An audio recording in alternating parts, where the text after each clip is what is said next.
Hello friends, आपका स्वागत है मेरे YouTube चैनल पर। आज का हमारा टॉपिक है नंदलाल बोस। नंदलाल बोस नंदलाल बोस का जन्म 3 दिसंबर 1882 को मुंगेर, बिहार में हुआ था। नंदलाल बोस के पिता का नाम पूर्णचंद बोस था, जो दरभंगा में इंजीनियर थे। नंदलाल बोस की माता का नाम जो था वो शेममणि देवी था। नंदलाल बोस ने 1902 में मैट्रिक की परीक्षा पास की थी। नंदलाल बोस का विवाह 1903 में 21 वर्ष की आयु में हुआ था। नव बंगाल शैली नंदलाल बोस की मानी जाती है, या कहा जाए कि नंदलाल बोस को नव बंगाल शैली का संस्थापक कहा जाता है।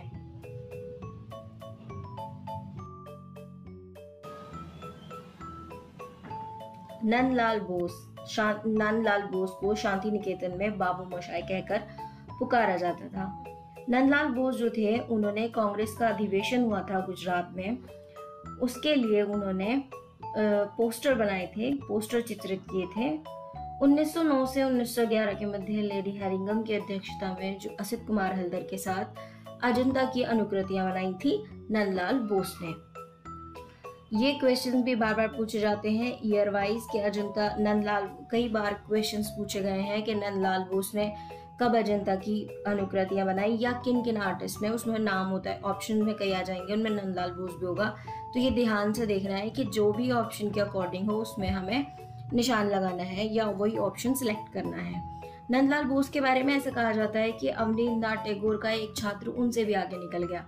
ये बात कई कला समीक्षकों ने कही। खुद अवनींद्रनाथ टैगोर ने भी कहा कि जो कला की धारा या जो शैली मैंने, जो विकास की धारा नंदलाल बोस को सौंपी थी, वो उसे एक बहुत ऊंचे आयाम पर ले गए, और यह बात पूर्णतः सत्य भी है।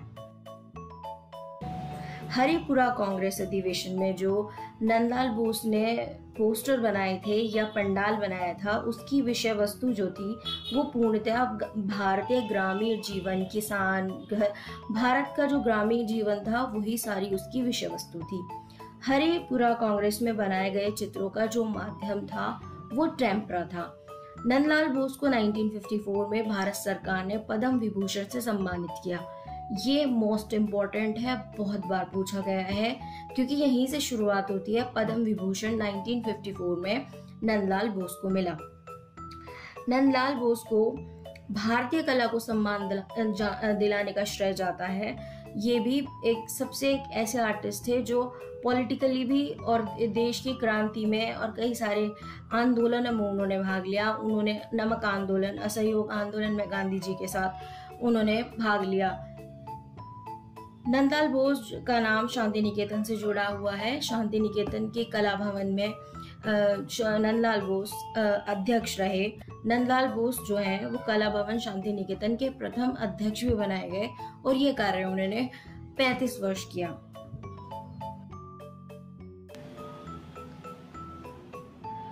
नंदलाल बोस ने सन 1928 में इटालियन म्यूरल तकनीक में दूल्हे की सवारी नामक विशाल भित्ति चित्र बनाया। पांडवों का हिमालय आरोहण जो 15 फीट लंबा चित्र है, नंदलाल बोस ने 1 घंटे में बनाया। ये बहुत इंपॉर्टेंट है। रविन्द्रनाथ टैगोर की पुस्तक है छायानिका का जो अलंकरण है, नंदलाल बोस ने उसके लिए अलंकरण भी किया छायानिका के लिए। भारतीय संविधान के जो मूल पांडुलिपि, मतलब जो ओरिजिनल कॉपी है, वो हैंड रिटन, मतलब हस्तलिखित पांडुलिपि का है वो, तो उसका जो चित्रण है, उसके जो पेजेस पर अलंकरण है, वो नंदलाल बोस ने किए। ऐसा कहा जाता है कि 22 चित्र बनाए हैं उसमें, और उन्होंने बहुत सारा अलंकरण, जो हाशिए, जो बॉर्डर्स बनाए हुए हैं पांडुलिपि में, मतलब ओरिजिनल कॉन्स्टिट्यूशन ऑफ इंडिया में, वो सब नंदलाल बोस ने बनाए हैं। नंदलाल बोस को भारत का राफेल भी कहा जाता था। कुछ कला समीक्षक उन्हें भारत का राफेल कहते थे। नंदलाल बोस ने राफेल और राजा रविवर्मा के चित्रों की अनुकृतियां तैयार भी की हैं। नंदलाल बोस ने वैज्ञानिक जगदीश चंद्र बसु के विज्ञान भवन के लिए भित्ति चित्रण का कार्य किया। Indian society of oriental art की एग्जीबिशन हुई थी, उसमें उन्होंने सती नामक चित्र अपना लगाया और चित्र को 500 रुपए का पुरस्कार मिला। इसी चित्र को जापान की एक प्रसिद्ध पत्रिका कोक्का ने छापा भी था। ये भी देखिए इम्पोर्टेंट है कि किस कला पत्रिका ने किस कलाकार की पेंटिंग को छापा। तो हमें याद रखना है सती नामक चित्र को जापानी पत्रिका जो कला पत्रिका थी कोक्का ने छापा था।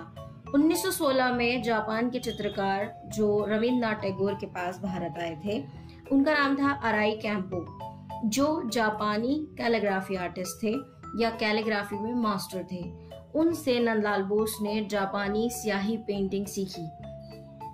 नंदलाल बोस ने जो है शिव जी के ऊपर बहुत सारी पेंटिंग्स बनाई, इसलिए उनके जो कला गुरु थे रविंद्रनाथ टैगोर ने उन्हें कहा कि ये शिव सिद्ध कलाकार उनको कहा।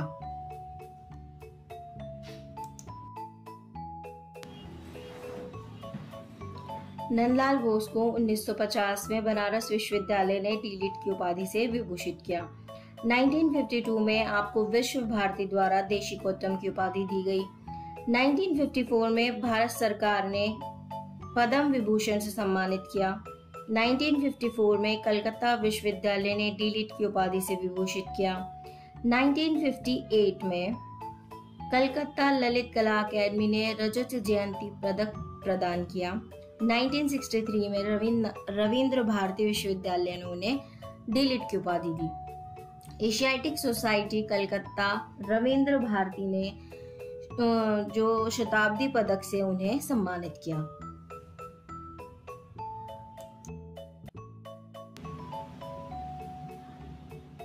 नंदलाल बोस की पुस्तकें। नंदलाल बोस की जो कुछ इम्पोर्टेंट पुस्तकें या किताबें उन्होंने लिखी हैं जो बार बार क्वेश्चंस पूछे गए हैं, उनमें है शिल्प कथा, रूपावली और शिल्प चर्चा। नंदलाल बोस ने रविंद्रनाथ टैगोर द्वारा रचित गीतांजलि के लिए भी चित्रण कार्य किया है। उनकी तीनों किताबें हमें बार बार याद रखनी है, शिल्प कथा, रूपावली और शिल्प चर्चा। नंदलाल बोस के कुछ प्रमुख चित्र मैंने यहाँ पर रखे हैं, आप देख सकते हैं। जैसे अभी हमने पहले बात की कि नंदलाल बोस ने शिव जी के ऊपर बहुत सारे चित्र बनाए हैं, तो देखिए यहाँ पर शिव का विषपान, शिव का विलाप, शिव का तांडव, शिव का सिर, सावित्री, कैकेयी। उसके अलावा उनकी बहुत सारी पेंटिंग्स हैं, अशोक की धर्म यात्रा, दांडी यात्रा, ऋतु संहार, अर्धनारीश्वर, सरस्वती। ये उनके जो कुछ प्रमुख चित्र हैं जो बार बार एग्जाम्स में पूछे जाते हैं, आप इन्हें देख सकते हैं और ये याद रखने बहुत इम्पोर्टेंट है। नंदलाल बोस के चित्र, हमने अभी बात भी की, नंदलाल बोस ने जो कॉन्स्टिट्यूशन ऑफ इंडिया है, भारत के संविधान का मूल पृष्ठ की जो अलंकरण है, देख सकते हैं आप यहाँ पर, वो उन्होंने किया है। और जो ये अंदर के पेजेस पर अलंकरण का कार्य है, ये नंदलाल बोस द्वारा किया गया है। इसके बाद आ जाते हैं ये नंदलाल बोस के कुछ चित्र हैं जो राष्ट्रीय आधुनिक कला संग्रहालय नई दिल्ली में है। ये जो चित्र है नंदलाल बोस के, उनमें देखें आप अजंता की जो एक झलक है वो हमें दिखाई देती है, और बंगाल शैली की जो विशेषता है वो इन चित्रों में हम देख सकते हैं। तो फ्रेंड्स, अगर आपको ये वीडियोस अच्छी लगी हो या आप और वीडियोस देख